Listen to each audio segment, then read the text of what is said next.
Assalamualaikum warahmatullahi wabarakatuh. Perkenalkan, nama saya Alda Damayanti, kelas 29A, NIM 19472400017. Jurusan Pendidikan Guru Sekolah Dasar, Fakultas Ilmu Pendidikan Universitas Negeri Makassar.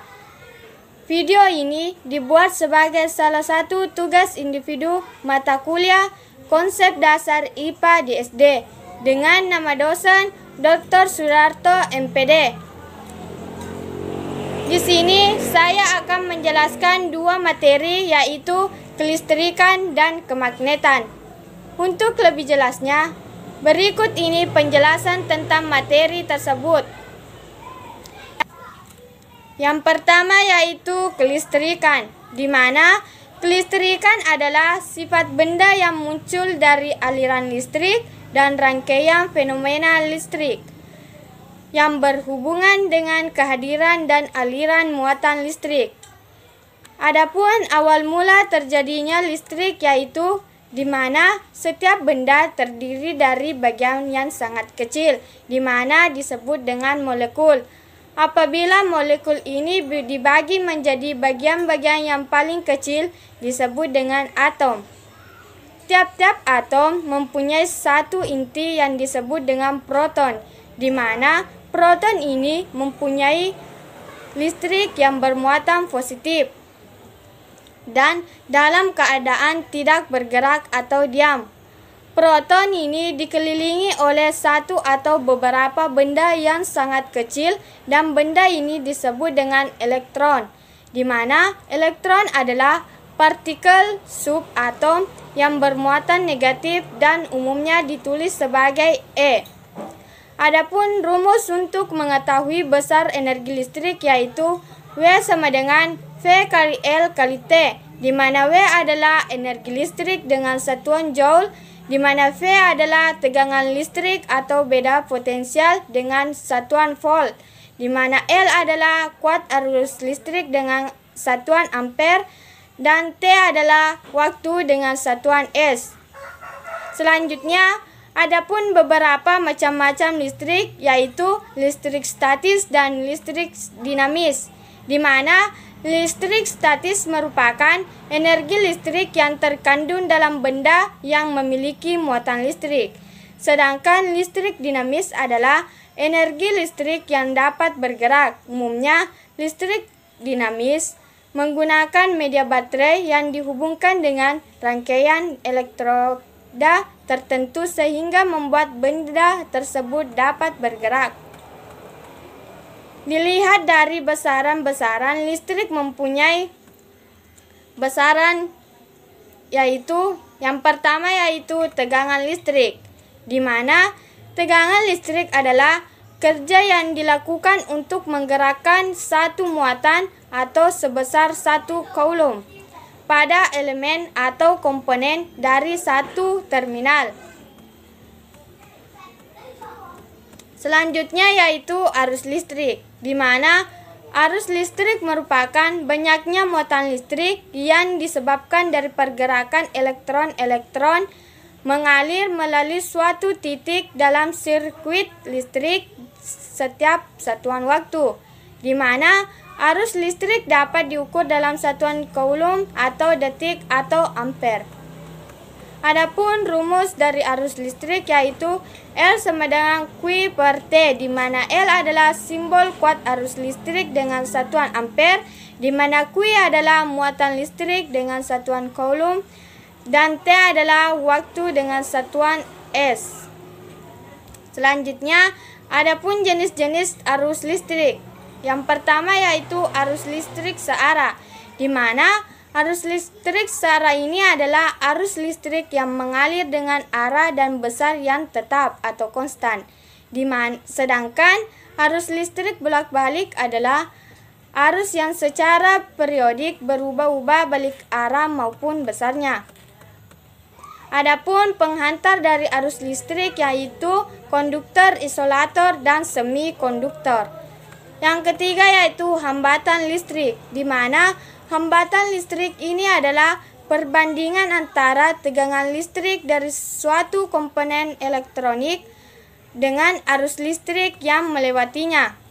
Yang keempat yaitu gaya gerak listrik. Gaya gerak listrik adalah besarnya energi listrik yang berubah menjadi energi bukan listrik atau sebaliknya.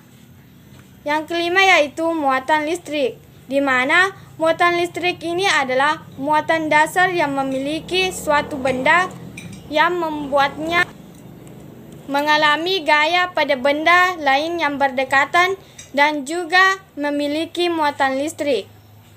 Selanjutnya, rapat arus, di mana rapat arus adalah besarnya arus listrik tiap-tiap meter luas penapang kawat secara matematis dapat dituliskan dengan S sama dengan I per A, di mana S adalah simbol rapat arus dengan satuan A per meter per sekon, di mana L adalah kuat arus listrik satuan ampere, di mana A adalah luas penampang kawat dengan satuan meter per sekon.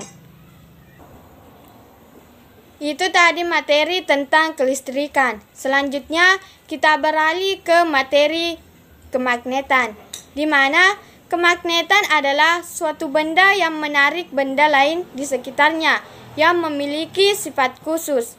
Setiap magnet mempunyai sifat-sifat kemagnetan, di mana adapun sifat-sifat magnet yang pertama yaitu magnet hanya menarik benda tertentu yang ada di sekitarnya. Yang kedua yaitu gaya magnet dapat menembus benda. Yang ketiga yaitu magnet mempunyai dua kutub, yaitu kutub utara dan kutub selatan. Selanjutnya, apabila kutub magnet yang sejenis didekatkan satu sama lain, kedua kutub akan saling tolak-menolak. Sebaliknya, kutub yang berlainan akan saling tarik-menarik. Yang kelima yaitu medan magnet akan membentuk gaya magnet, di mana medan magnet akan semakin rapat jika didekatkan dengan magnet. Yang terakhir yaitu sifat kemagnetan dapat melemah atau hilang karena hal tertentu, seperti sering jatuh, terbakar, dan lainnya. Selanjutnya, adapun jenis bahan magnet. Yang pertama yaitu bahan magnet atau feromagnetik, di mana feromagnetik adalah benda yang dapat ditarik dengan kuat oleh magnet. Jika benda feromagnetik berada dekat dengan magnet, magnet akan menarik benda tersebut. Contohnya yaitu bahan feromagnetik adalah baja, besi, nikel, dan kobalt. Yang kedua yaitu bahan non-magnetik, di mana bahan non-magnetik dibagi menjadi dua yaitu paramagnetik dan diamagnetik.